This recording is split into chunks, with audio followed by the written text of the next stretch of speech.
Apreciados hermanos, los saludo en el nombre de nuestro Señor Jesucristo.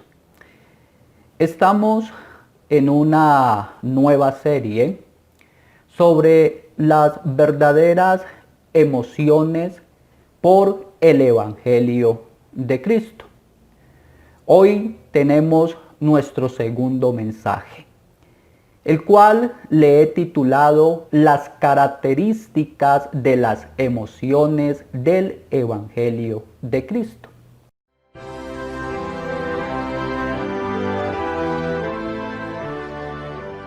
Las Escrituras, de principio a fin, insisten en que en el verdadero Evangelio se encuentra primordialmente en las siguientes emociones: el temor, la esperanza, el deseo, el gozo, la tristeza, la gratitud, la misericordia, el celo y el amor. Estas que acabo de mencionar son características o también podemos llamar identidades de las emociones de un creyente en Cristo y por Cristo. Tal vez alguien diga, todos los hombres las tienen. Admito que todos los hombres las tienen en su condición natural, pero en virtudes divinas solo las tienen los que han sido redimidos por la sangre del amado Cordero de Dios. Algunas de estas emociones santas las encontramos en la lista de las 9 virtudes del fruto del Espíritu Santo, mencionadas por el apóstol Pablo en Gálatas capítulo 5, versículo 22 y versículo 23. Como el amor y el gozo.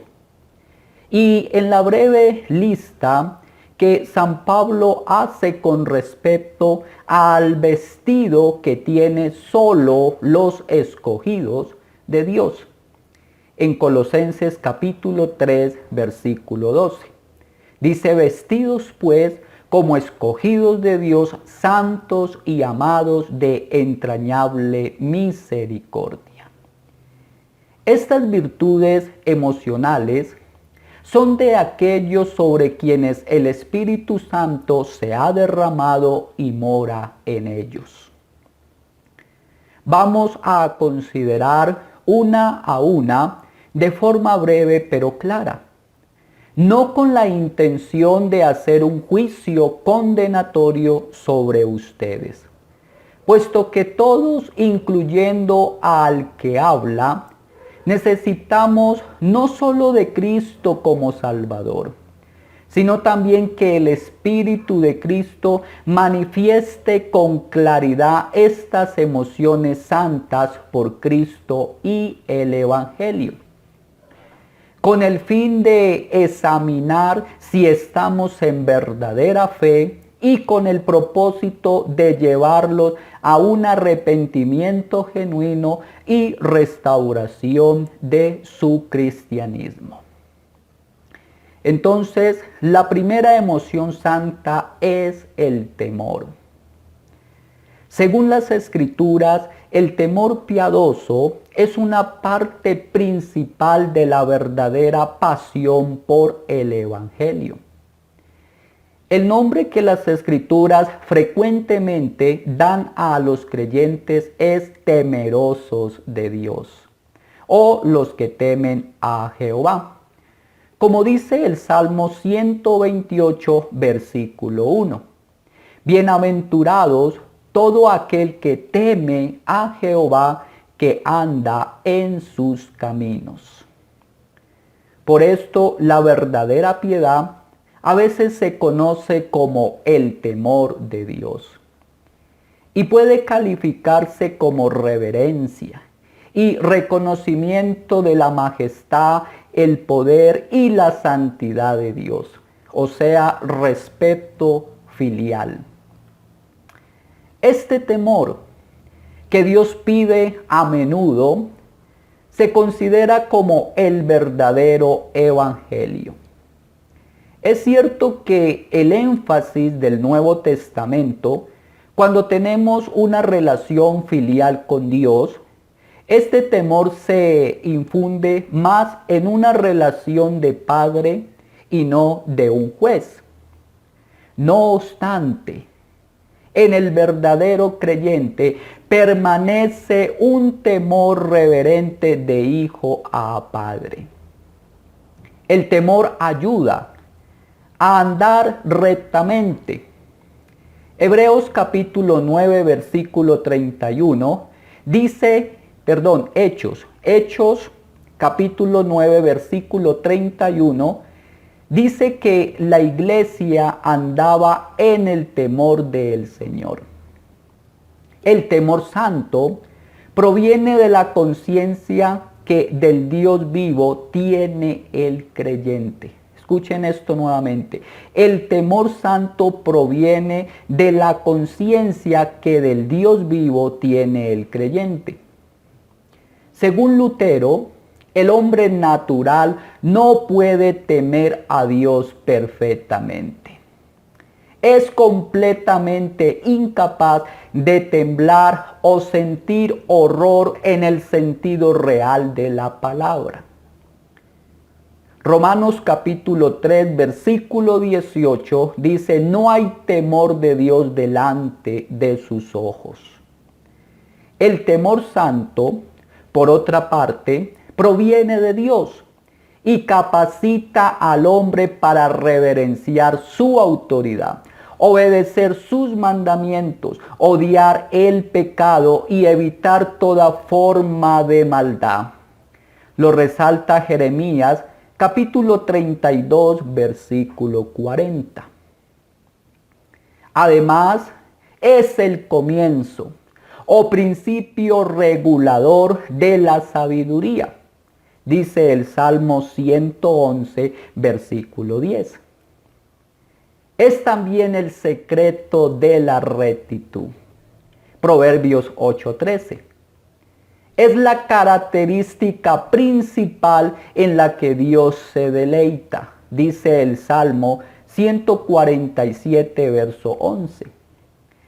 Y también es el deber total del hombre, el temor a Dios.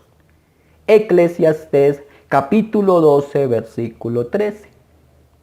Entonces, mi querido hermano, nuestra relación con Dios como Padre no disminuye nuestro temor hacia Él.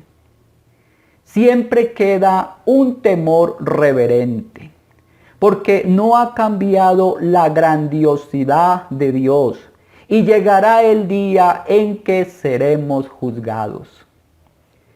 El temor de Dios estimula al creyente a perfeccionar la santidad. Dice 2 Corintios 7:1.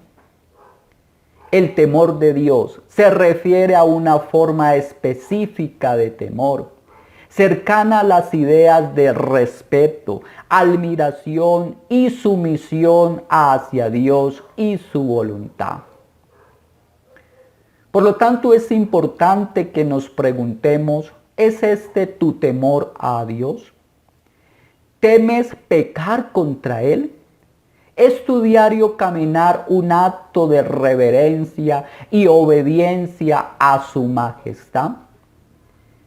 Isaías capítulo 33, versículo 6, dice en la parte final: el temor de Jehová será tu tesoro. Escúchalo bien, mi hermano. El temor de Jehová será tu tesoro. La sincera piedad es el verdadero tesoro de todo creyente. Esto es lo que les hace de veras ricos en Cristo. La segunda emoción santa es la esperanza. La esperanza en Dios y sus promesas es, según las Escrituras, una parte importante del Evangelio de Cristo. A veces el temor piadoso va unido a la esperanza en definir el carácter del verdadero creyente. El Salmo 33, versículo 18, lo dice así: He aquí el ojo de Jehová sobre los que le temen, sobre los que esperan, esperanza, en su misericordia. A veces la Biblia utiliza la esperanza en el sentido convencional. Es decir, el que ara, por ejemplo, debe hacerlo con esperanza, dice San Pablo en 1 Corintios 9:10. Porque la esperanza de la recompensa es lo que endulza las labores. La mayor parte de los pensadores seculares en el mundo antiguo no consideraban la esperanza como una emoción verdadera y eterna, sino simplemente como una ilusión temporaria. Pero Pablo nos da una descripción precisa de los paganos, aquellos que estaban sin Cristo. No tenían la esperanza porque estaban sin Dios. Esto lo dice en Efesios capítulo 2, versículo 12. Por lo tanto, la esperanza en el sentido bíblico es posible cuando es hecho el hombre cercano a Dios, creyendo en el Cristo viviente. Vuelvo a repetir que esto es muy importante. Es posible cuando es hecho cercano a Dios, creyendo en el Cristo viviente, el cual actúa e interviene en la vida humana, y en quien podemos confiar en que llevará a cabo lo que ha prometido. Esta esperanza no es producto del temperamento, ni está condicionada por las circunstancias u otras posibilidades humanas. No depende de lo que posee el hombre, ni de lo que sea capaz de hacer por sí mismo o de lo que otro puede hacer por él. Por ejemplo, nada había en la situación en que se encontraba Abraham, que justificara su esperanza de que Sara daría a luz un hijo. Pero porque creyó a Dios, pudo creer en esperanza contra esperanza. Lo dice Romanos 4:18. En consecuencia, la esperanza bíblica es inseparable de la fe en Cristo. Son siameses. Separar la una de la otra trae devastación emocional. A causa de lo que ha hecho Dios en el pasado y particularmente como preparación para la venida de Cristo, y debido a lo que ha hecho y está haciendo a través de Cristo, el cristiano se atreve a esperar bendiciones futuras que por el momento permanecen invisibles. Nunca se agota para el cristiano la bondad de Dios. Lo mejor es lo que todavía está por venir. Su esperanza aumenta en gozo cuando reflexiona sobre las actividades de Dios en las Escrituras. Cristo en vosotros, la esperanza de gloria futura, dice Colosenses 1:27. Su salvación final descansa sobre esa esperanza, Romanos 8:24. Y esa esperanza de salvación es un yelmo, parte esencial de su armadura defensiva en la lucha contra el mal. Lo puedes encontrar en 1 de Tesalonicenses 5:8. Por cierto, La esperanza no es un barco a merced de los vientos y las olas cambiantes, sino una segura y firme ancla del alma que penetra profundamente dentro del trono eterno e invisible. Dice Hebreos 6:19. Debido a esta fe, el cristiano tiene la seguridad de que las cosas que espera son reales. Hebreos capítulo 11, versículo 1 dice, es pues la fe la certeza de lo que se espera, la convicción de lo que no se ve. Y la esperanza, mi hermano, nunca lo decepciona. Romanos 5:5 dice, la esperanza no avergüenza. ¿Es esta tu esperanza como la describen las Escrituras? La salvación que esperas es inamovible en Cristo. Mi hermano, esta emoción santa de la esperanza mezclada con la fe es una firme ancla en el alma que trasciende por encima de todas las circunstancias, que espera firmemente la consumación de nuestra salvación o redención en Cristo. La tercera emoción santa es el deseo. Escúchelo bien, es el deseo. Las Escrituras a menudo mencionan un deseo santo, expresado en hambre y sed por Dios y por la santidad, como parte importante del verdadero evangelio.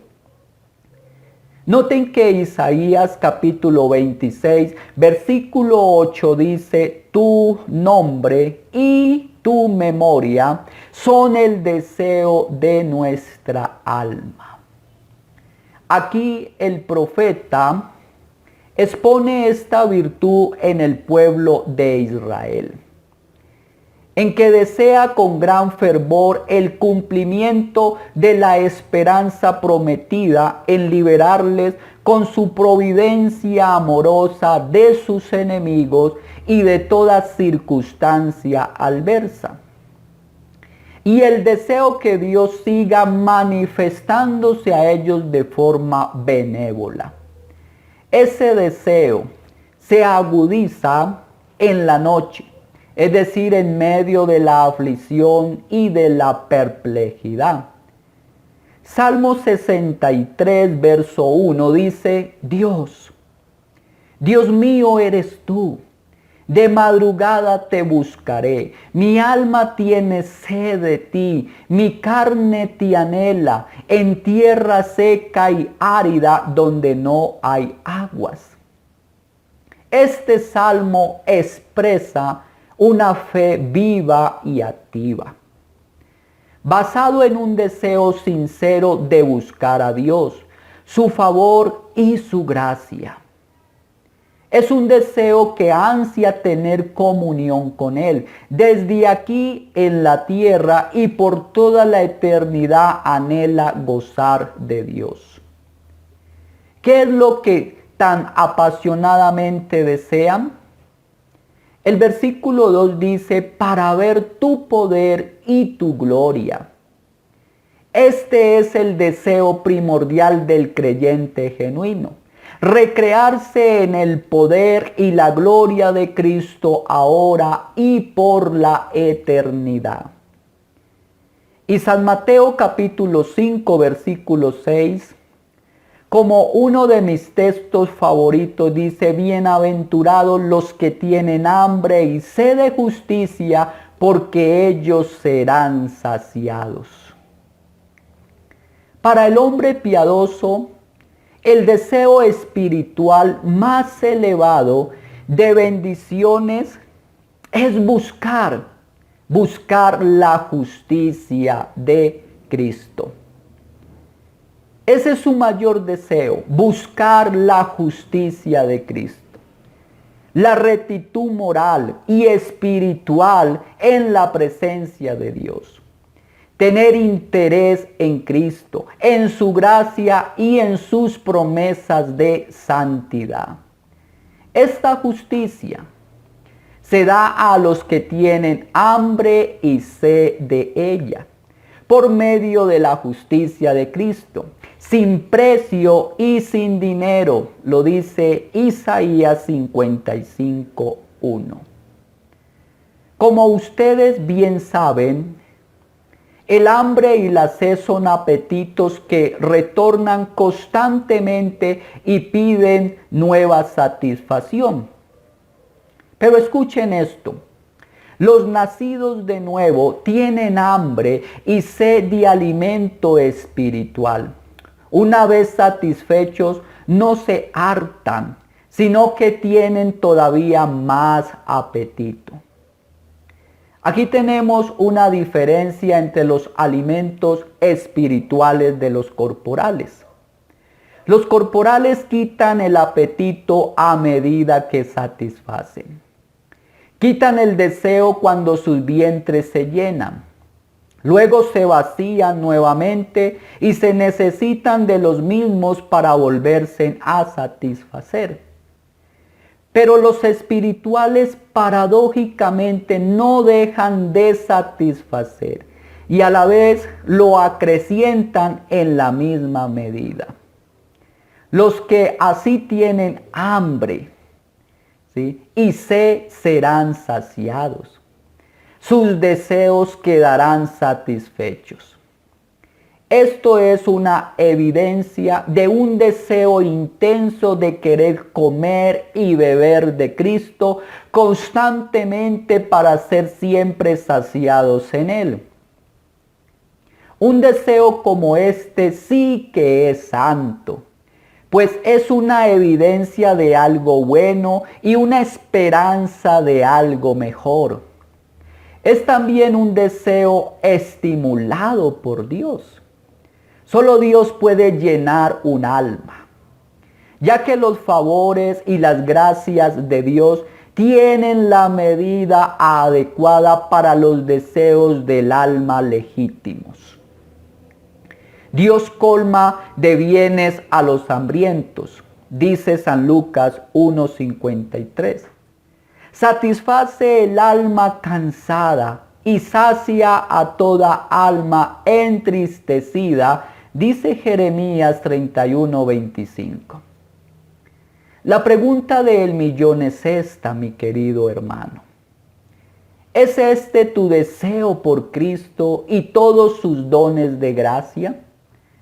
Si tus deseos son frívolos o tibios en congregarte, oír su palabra, orar, etc., tus deseos no son conforme a las emociones del Evangelio. Sin embargo, hoy mismo puedes comenzar a orar a Dios pidiéndole que te dé un deseo fervoroso por Cristo y su obra. La cuarta emoción santa es el gozo. Las Escrituras hablan del gozo como una identidad especial del verdadero Evangelio. El Salmo 97, versículo 12 dice: alegrados justos en Jehová. Pablo exhorta a los cristianos en Filipenses capítulo 4, versículo 4, él dice: regocijados en el Señor siempre. Otra vez digo, regocijaos. Y la segunda virtud, el fruto del Espíritu Santo, es gozo. El gozo es otra de las emociones santas.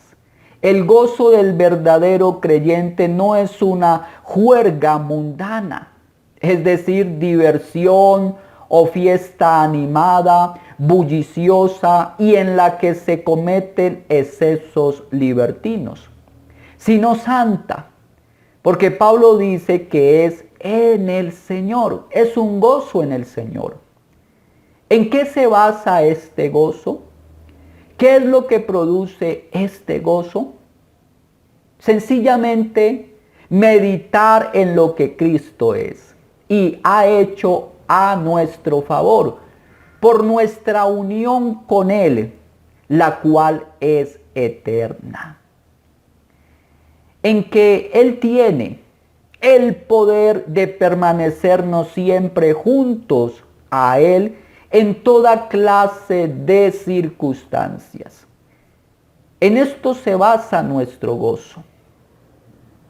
Se basa en lo que Cristo es para nosotros, en lo que Él ha hecho por nosotros y que también Él ha prometido permanecernos en Él a pesar de las circunstancias. Pablo dice que este gozo debe de ser manifiesto siempre en todo creyente. No importa cuáles puedan ser las condiciones de nuestra vida. Nuestro sol de gracia está siempre brillando bondadosamente a nuestro favor.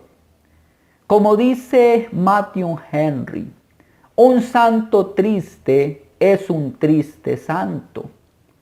Todo el que ha aceptado la reconciliación con Dios, ¿cómo no va a gozarse en entera paz, sabiendo a quién ha creído?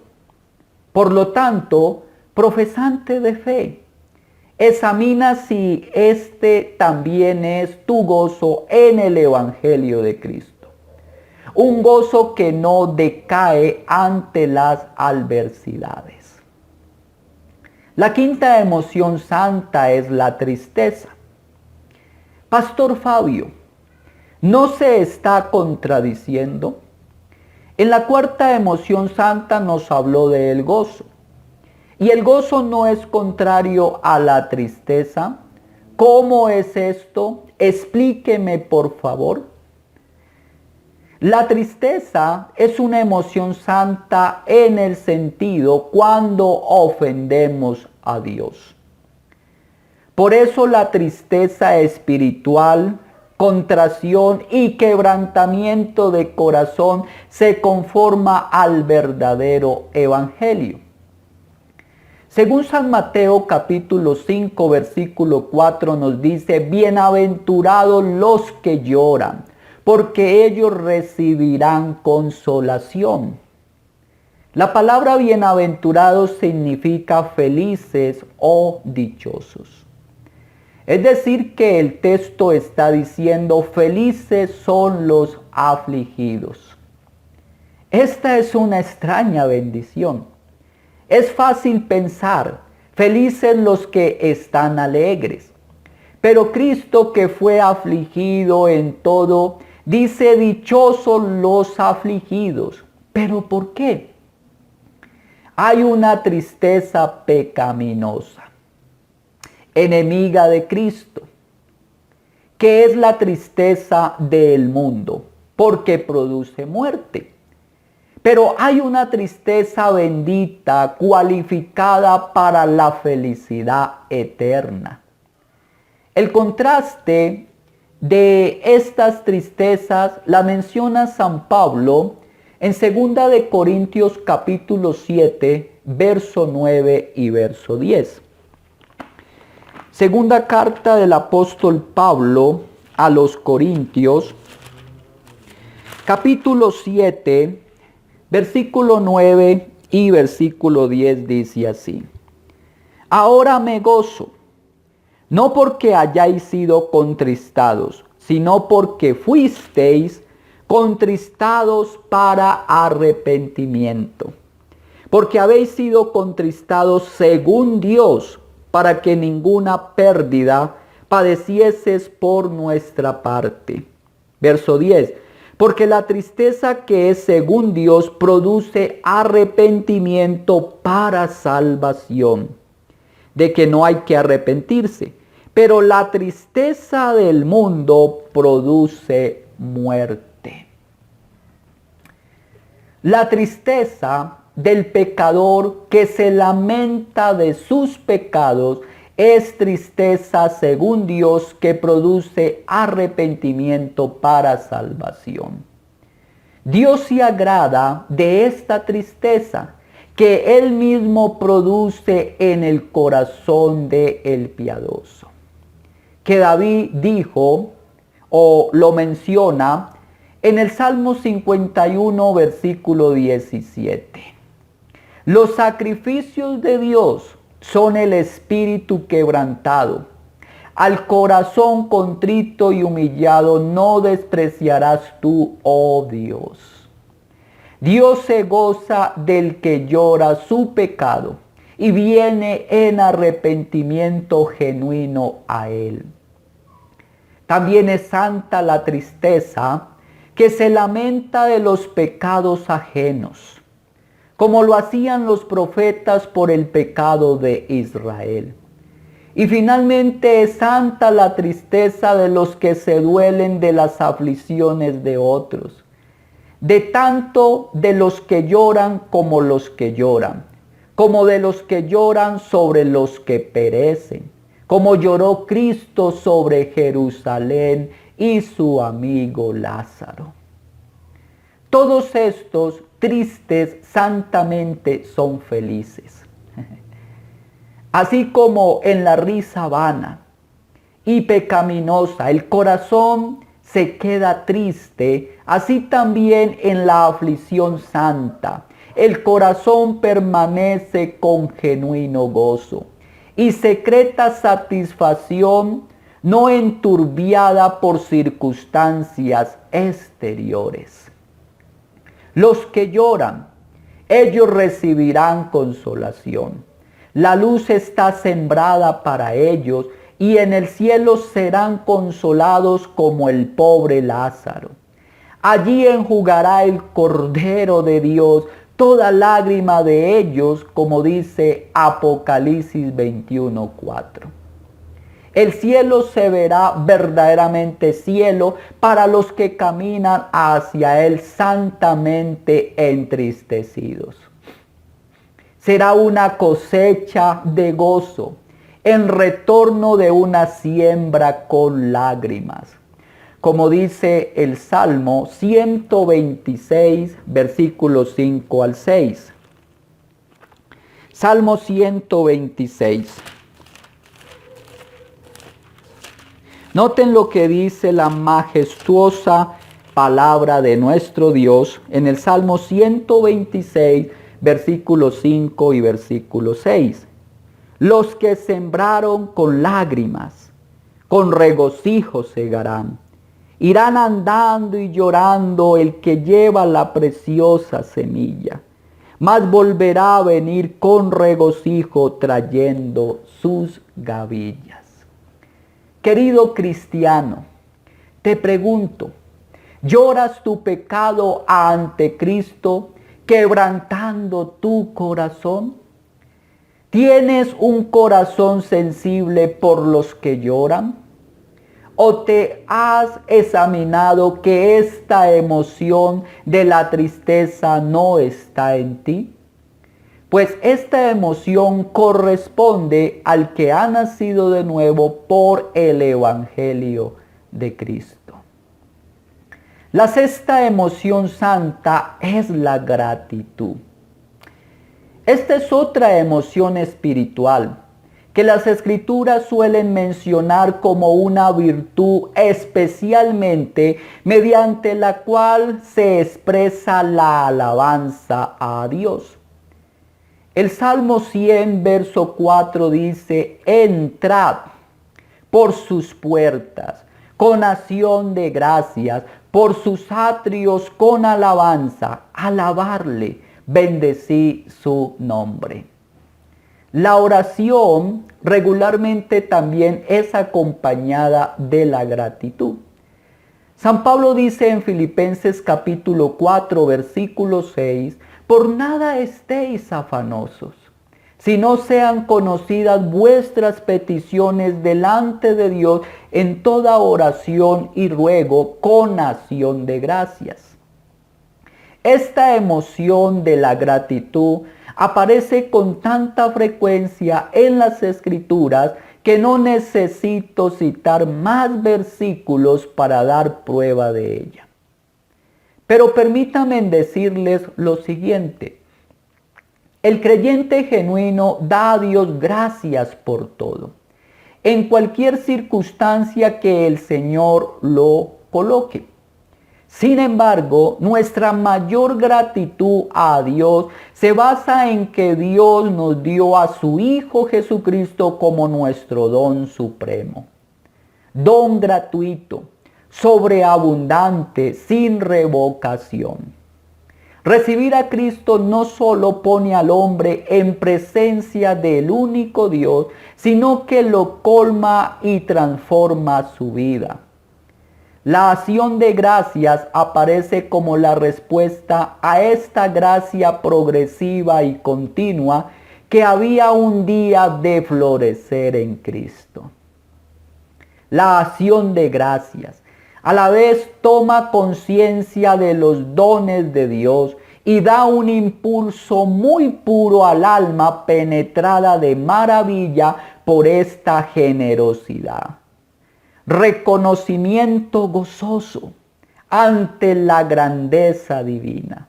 Es esencial en el verdadero evangelio porque es una reacción cristiana fundamental del creyente que descubre una agitación gozosa, santa, gozosa, y que le mueve a la adoración a Dios por su grandeza y su gloria.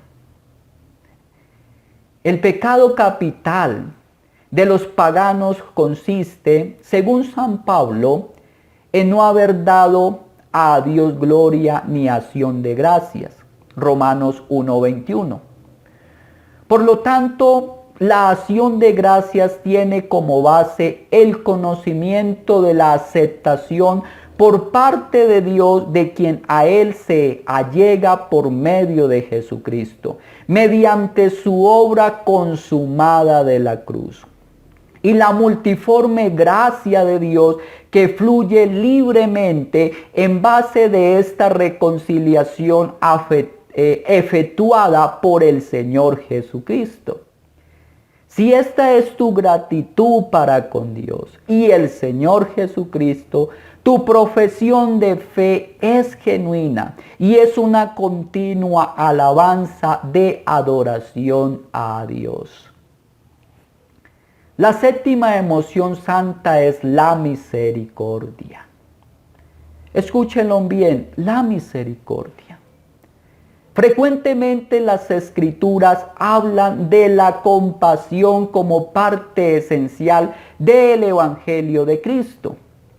Jesús enseñó que la misericordia es una de las demandas más importantes de la ley de Dios.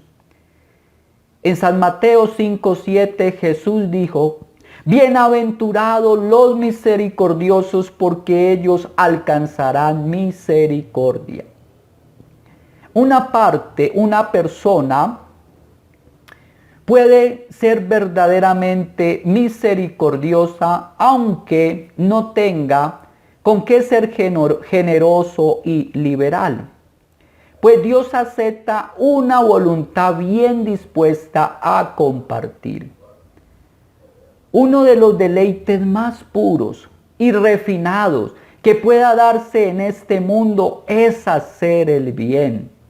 En esta frase, bienaventurados los misericordiosos, queda incluido aquel dicho de Cristo que no se encuentra en los evangelios, pero que fue citado por Pablo en Hechos capítulo 20, versículo 35. Más bienaventurado es dar que recibir. No solo debemos soportar con paciencia nuestras propias aflicciones, sino que hemos de simpatizar cristianamente con las aflicciones de nuestros hermanos. Ser misericordioso consiste en consolar al atribulado, como dice Job capítulo 6, versículo 14, vistiéndonos de entrañable misericordia, como dice Colosenses 3:12. Hemos de sentir compasión, de las almas de nuestros prójimos y tratar de ayudarles. Tener compasión del ignorante e instruirle de los descuidos espirituales y amonestarles. De los que se encuentran habitualmente en pecado, arrebatándolos del fuego del infierno, según Judas 23. Si un hombre es misericordioso con una bestia de carga que cae a un hoyo, ¿cuánto más debe de ser misericordioso para con el que está en el borde del infierno? Dios, con el misericordioso se mostrará misericordioso, dice el Salmo 18, verso 25. Salmo 18, verso 25. Pero a los que no tienen misericordia, les espera un juicio sin misericordia. Santiago capítulo 2, versículo 13 lo afirma. Porque juicio sin misericordia se hará con aquel que no hiciere misericordia, y la misericordia triunfa sobre el juicio. ¿Es esta tu misericordia? ¿Es esta tu misericordia, mi querido hermano? ¿Eres de los que pasa de largo como el sacerdote o el levita, dejando al herido o al ultrajado? O más bien, ¿eres como el samaritano que usa el aceite de la misericordia para sanarle sus heridas? ¿O eres del que se para en la esquina a esperar a tu hermano para tomarle del cuello y obligarle a que te pague 5 centavos, o si no lo amenazas para llevarlo ante el juez? Olvidándote de que Cristo no te cobró una deuda mayor. Le invito a que lea San Mateo 18, verso 23 al verso 35.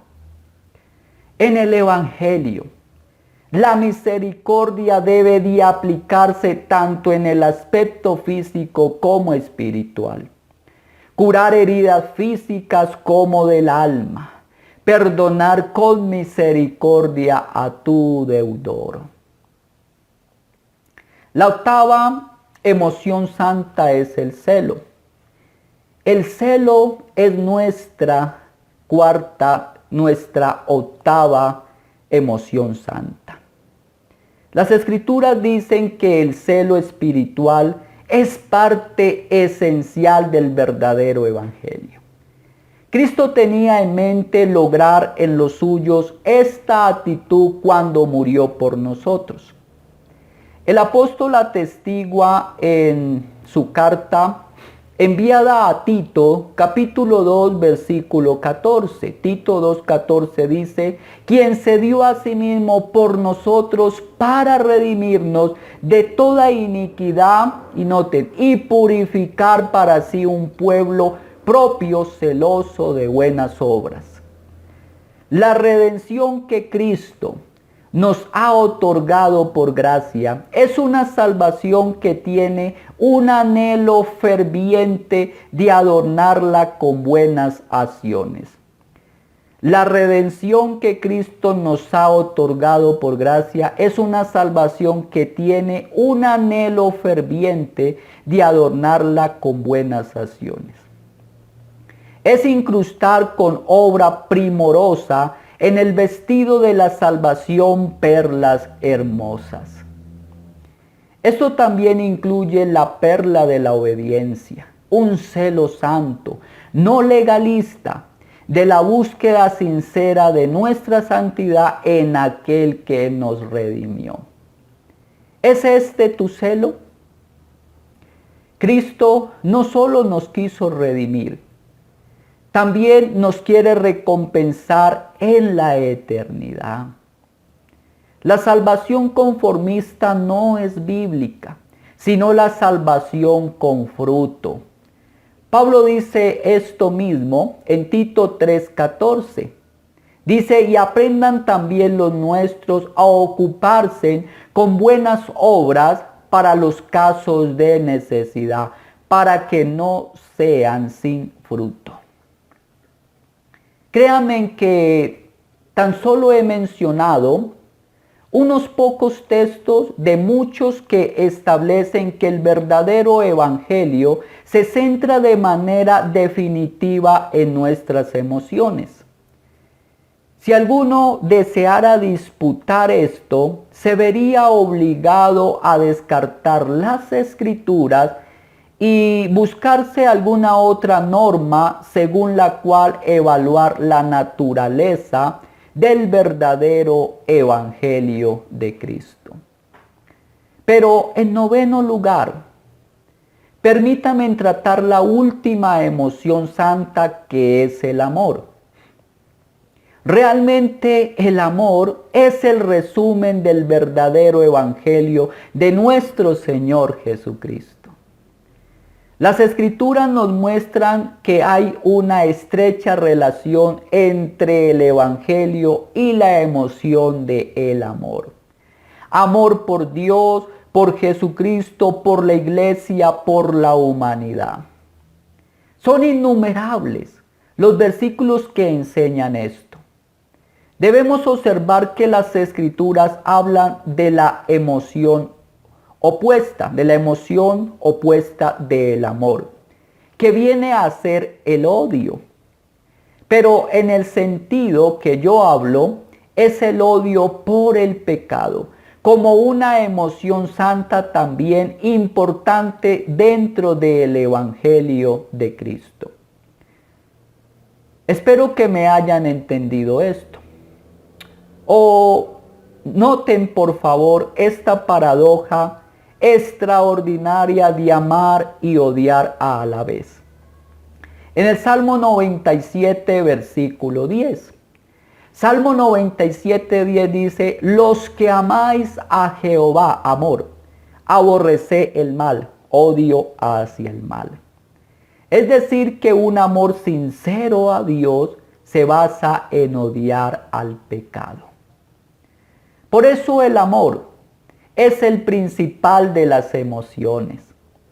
Cuando un maestro de la ley le preguntó a Jesús cuál era el primer mandamiento, su respuesta fue, según San Mateo capítulo 22, versículo 37 al 40, San Mateo 22, 37 al 40, amarás al Señor tu Dios con todo tu corazón y con toda tu alma y con toda tu mente. Este es el primer y grande mandamiento. El segundo es semejante. Amarás a tu prójimo como a ti mismo. De estos dos mandamientos depende la ley y los profetas. El apóstol Pablo enseñó lo mismo en Romanos 13:10. El cumplimiento de la ley es el amor, dijo el apóstol. Y en Primera de Corintios capítulo 13, todo este capítulo en especial, Pablo habla del amor como la virtud más grande que hay en el cristianismo. Por decirlo de alguna manera, es el alma y la esencia del evangelio, sin la cual el conocimiento, la fe, los dones y las actividades más fenomenales no tienen valor alguno. El amor bíblico se manifiesta en primer lugar amando a Dios y en segundo grado amando al hombre. ¿Cómo se explica esto? El amor a Dios es el más grande y primer mandamiento de todos. Al ser Dios el infinito y eterno bien y fuente de todos los bienes, debe de ser amado en primer lugar. Y no debe de amarse ninguna otra cosa o persona de una manera incompatible con el amor de Dios. Y todo debe de ser amado por Dios y para Dios. Es cierto que hay que amar a nuestros semejantes, como dijo Jesús. pero por el valor que tienen ante Dios y por lo tanto como Dios los ama. Por eso es tan importante la emoción santa del amor, sin la cual no podría existir un genuino evangelio. Si no hay amor supremo por Dios, el evangelio será trivial. Y si no hay amor por nuestro prójimo, nuestro evangelio es hipócrita. Como aplicación de este mensaje a nuestros corazones, mis apreciados hermanos y oyentes, queda entonces comprobado que nuestras emociones son el eje central del evangelio auténtico. El amor no es tan solo una de las emociones, sino la mayor de ellas. Y por decirlo así, la fuente de las demás. Es del amor que surge el odio. Odio por las cosas que son contrarias a aquello que amamos. De un amor vigoroso y afectuoso hacia Dios nacerán las otras emociones espirituales. Las emociones son como un árbol. El amor es el tronco y las otras emociones son las ramas. Odio por el pecado, temor de desagradar a Cristo, gratitud a Cristo por su bondad, gozo en Cristo cuando experimentamos su presencia, tristeza al pecado y al sentir su ausencia, esperanza de un futuro, disfrute de Cristo y celo por la gloria de Cristo es el fruto del amor. ¿Es esta la experiencia de tus emociones con relación a Cristo y su evangelio? Mi amado, tal vez estas emociones están como semillas sembradas en tu corazón. No las ves porque están aún cubiertas por la tierra de la inmadurez espiritual. Pero no debes mantener en este estado de niñez espiritual, porque debes pedirle al amado Redentor que la riegue con la bendición de su Santo Espíritu y crezcan y den fruto maduro de temor, de esperanza, de deseo, de gozo, de tristeza, de gratitud, de misericordia, de celo y amor. Gracias, Padre Celestial, por el mensaje de hoy. Ruego y te imploro en el nombre de tu Hijo Jesucristo, que estas emociones santas que hemos estudiado, que son conforme al Evangelio de Cristo, oh Padre amado, crezcan, se desarrollen, sean manifiestas en las vidas de mis hermanos. Oh Padre excelentísimo, te lo pido en el nombre de tu Hijo Jesús, para gloria de tu nombre. Amén.